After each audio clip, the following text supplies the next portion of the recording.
So, followed by the previous video on how to finance your studies through part-time jobs, I thought it would be really helpful to share our current master students' experiences with their part-time jobs.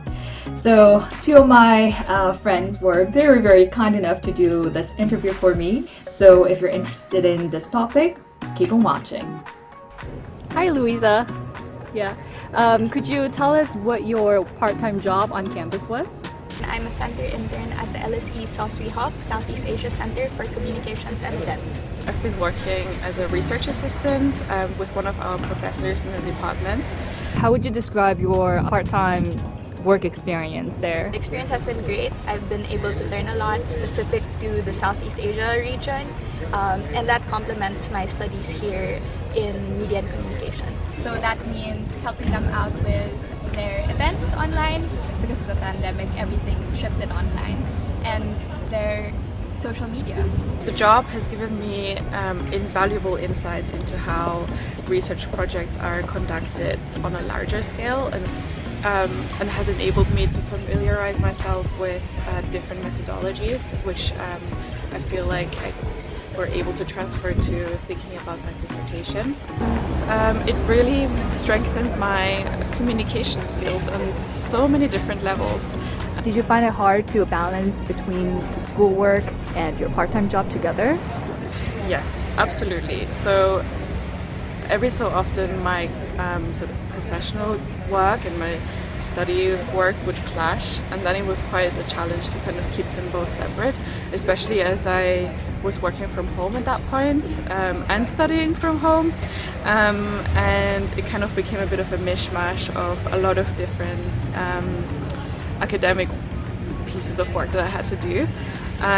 So time management was definitely a challenge, but that didn't necessarily take away from my satisfaction level, because I could really identify with the academic content that I was researching.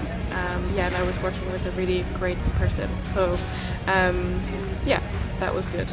I think it just boils down to how you're able to prioritize your tasks for the week. I would be working 15 hours a week, but sometimes I wouldn't even use up those 15 hours because it all boils down to how you're able to manage your time, if you're able to accomplish your tasks on time. And I've been very lucky that my bosses were always very encouraging and always said that my studies come first. So when you're working in LSE, they prioritize your studies as well. How did you find out about your job opportunity? I was fortunate to find this opportunity via email. Sometimes you have to be on the lookout for your department's emails and chats, whether they post opportunities within LSE or outside of LSE. So I was fortunate to see this opportunity within LSE. So these jobs are kind of rare to find.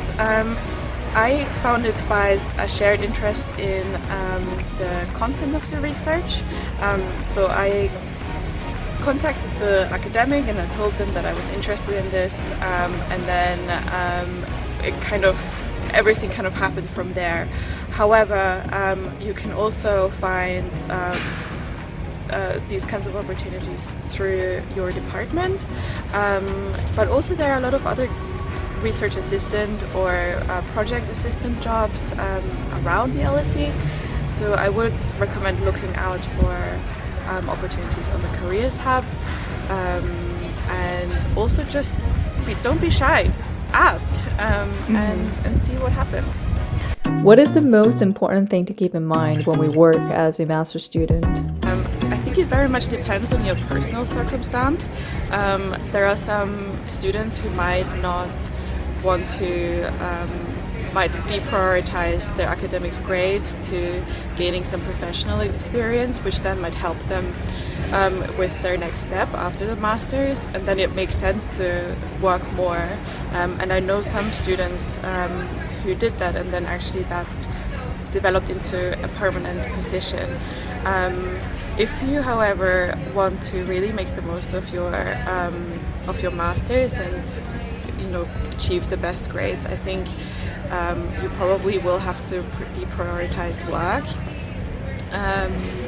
But it can also give you a good break from studying. So really do think hard about what it is that you want to get out of this year at the LSE, and then take it from there. Your final tips for students?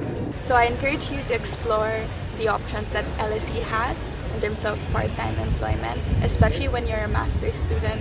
A one-year master's degree is really quick. But what you can do is maximize the experience by looking at options that can help expand your experience.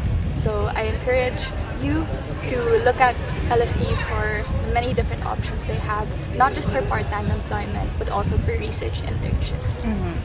Definitely seek out the institutions and the organizations that you're interested in, because you never know, they might have some small opportunities.